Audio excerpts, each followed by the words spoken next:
Welcome to the Honest Dog Breeder Podcast with me, your host, Julie Swan, where each week we dive in to discuss all things dog breeding so you can build a breeding business you love, producing dogs that fulfill their owners' dreams. I believe you can have an honest dog breeding program that also pays the bills. So throw those pods in your ears while you're cleaning kennels. I'd love to join you. Have you seen those DNA tests to see what dog breeds your rescue dog is made of? You know, the ones where people get the data and it says, oh, a little Chihuahua, a little Beagle, some Great Dane, and 26% Super Mutt. I think it's funny how no one stops to think, holy cow, this dog was created out of how many generations of oops litters? If you have a rescue dog that has at least 4 breeds in it, then that's at least 3 accidental litters. The original 2 dogs that were each oops with 2 breeds, and then the breeding of those 2 dogs together to create the dog at hand. 3 accidental breedings, 3 oops litters, at least. I find this irony in the whole situation. The Adopt Don't Shop movement is touting buying and giving preferential selection to the very dogs that are the products of a broken system. The dogs that come out of these accidental breedings. However, you'll often hear breeders giving other breeders a hard time over having an oops litter. It's unfortunate because here's the truth. I've worked with a large amount of breeders and nearly all have had oops litters. For those people in the world that suggest we are forcing dogs to breed and have puppies, well, I can tell you they've never tried to keep a stud away from a female in heat. It simply isn't that easy. Obviously, it can be done, but it's much harder than people often understand. Why am I bringing this all up? It's because we first need to bring up the reality that it is very easy to have an accidental litter. In fact, I would suggest there is more work in preventing a litter than there is work in creating a litter. If you regulate and license breeders, then there has to be consequences for breeding without a license. So, what do you do with the people that have accidental litters? Should they incur the same fines and legal ramifications as people breeding intentionally without a license? Well, sometimes you know it was intentional. There are many instances when it's hard to tell. Let's look at some examples and entertain if they happened in a place where they were intentional breedings or not, and therefore would be in violation of the supposed licensing and regulation. Example 1. You have 2 purebred, health-tested dogs of the same breed. They breed, have puppies, and you register the litter. This is fairly obvious to be intentional. We could say it's fair that this person should be licensed and incur consequences for not being licensed. Example number 2. Someone has an intact female dog. They're waiting to get her spayed for health reasons. A stray dog from the neighborhood jumps the fence and breeds her while they're at work. Weeks go by and they don't even know she's bred. This is fairly obvious to be unintentional. Should this person incur consequences from the regulating body because a stray bred her dog and now she's technically breeding without a license? Example number 3. Someone buys a purebred female puppy from a breeder. Then they buy a purebred male of the same breed from another breeder. Before the dogs are spayed or neutered, they are bred and produce a litter. Well, is this intentional or not? Most non-breeder owners with 2 intact dogs of the opposite sex find it difficult to keep them separated through her heat cycle. It's understandable that an accidental purebred litter may be born. Should this person be punished for having this happen?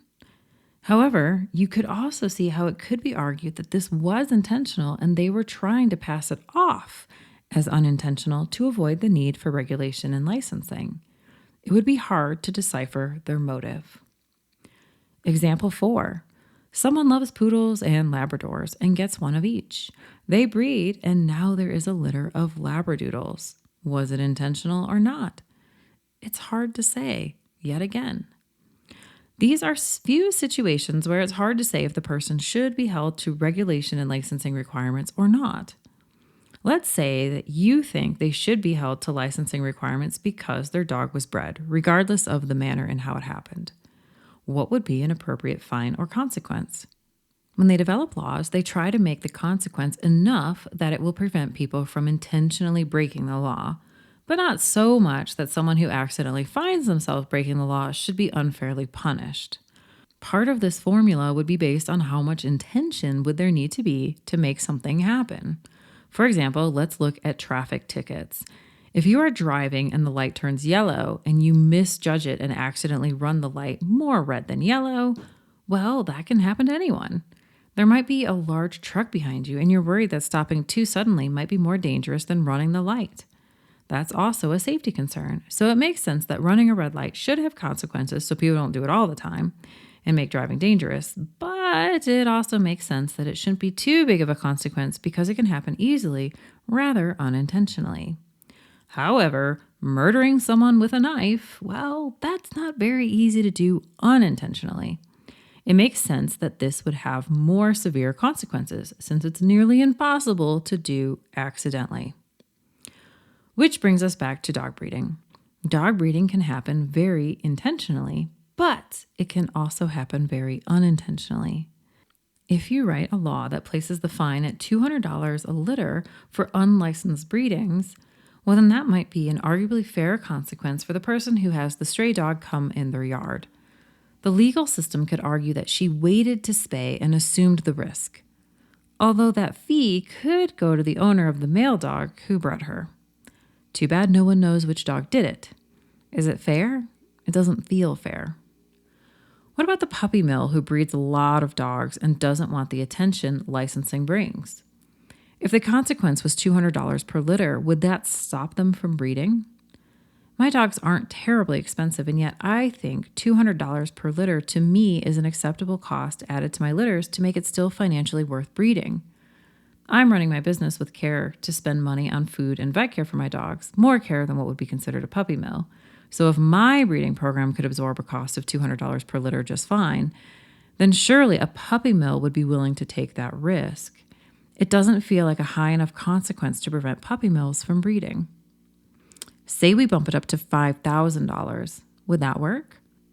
It might deter the puppy mills and certainly encourage breeders to get a license so long as it's cheaper, but it will create a new problem.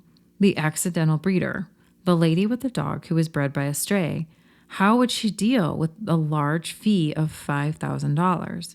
Not only does that seem horribly harsh for the situation, but it might also be motivation to dispose of the puppies and prevent anyone from ever knowing it happened, avoiding the risk of having a large fee she couldn't pay. Now, the very laws that were meant to protect the dogs are encouraging their potentially inhumane euthanizing. You could try and split the consequence so that it was based on motivation or intention, whether accidental or planned, making the consequence higher for planned breedings.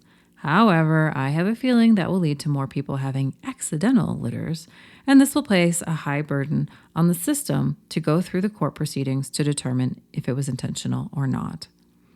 At the same time, this extra work to be licensed may discourage breeders from entering the market, knowing they'll need to breed a certain number of dogs to cover the cost of licensing and make it worth it.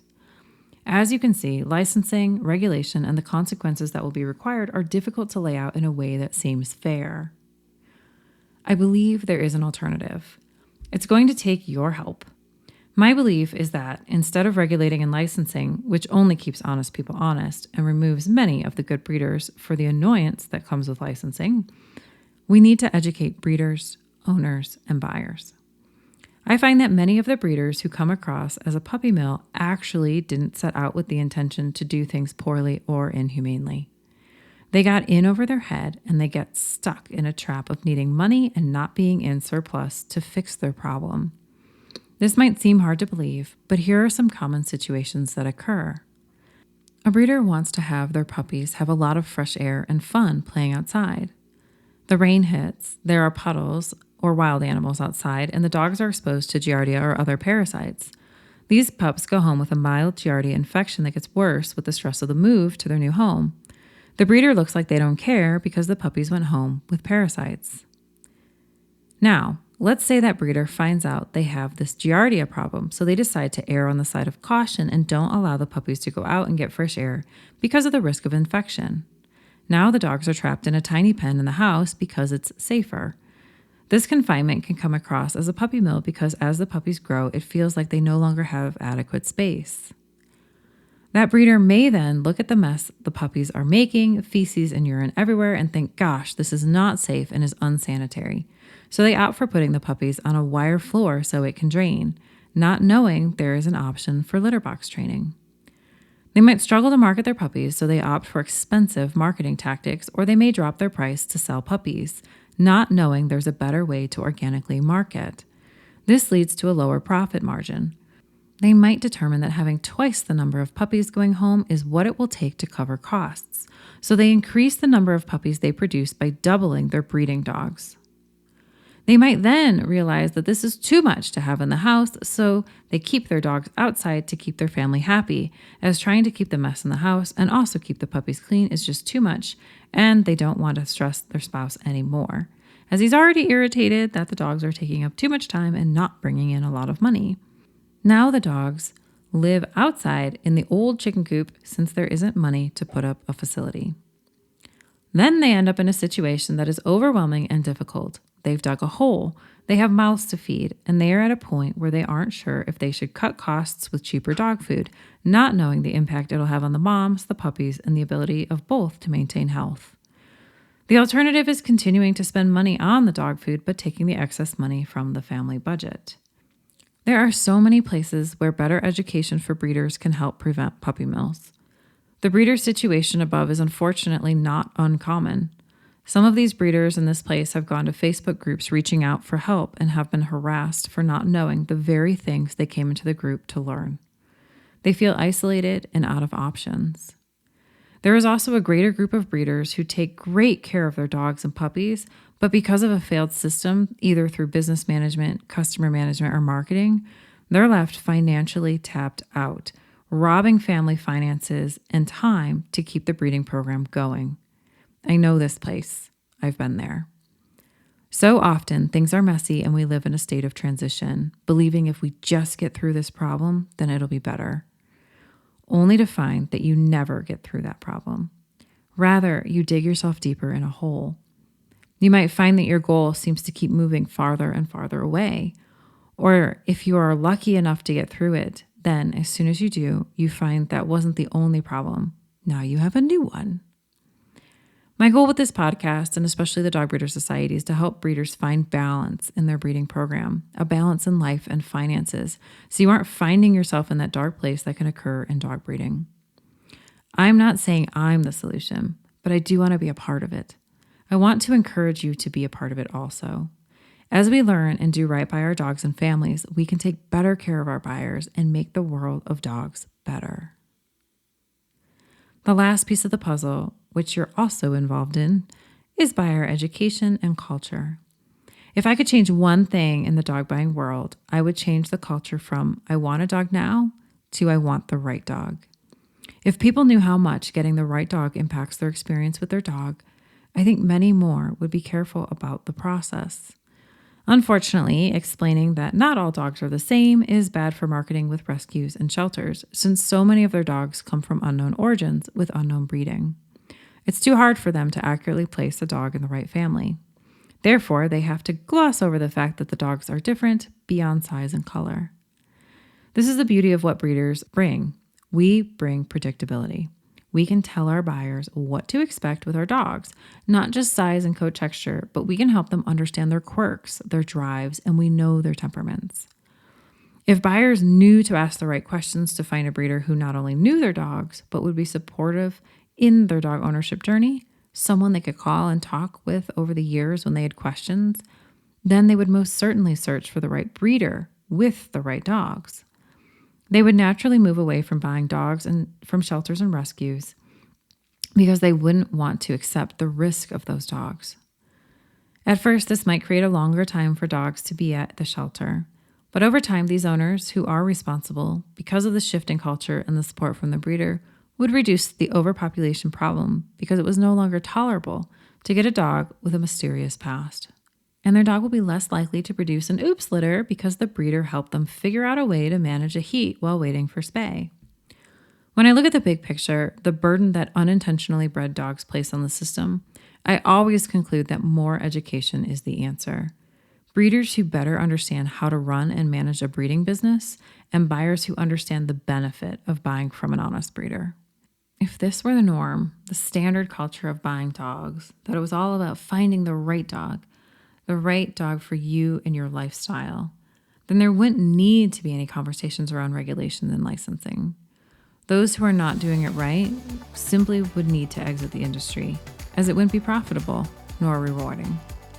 Thank you for joining me for another episode of the Honest Dog Breeder Podcast with me, your host, Julie Swan. Thank you for being a part of the solution, for taking the time to reflect and be better, and for your willingness to learn.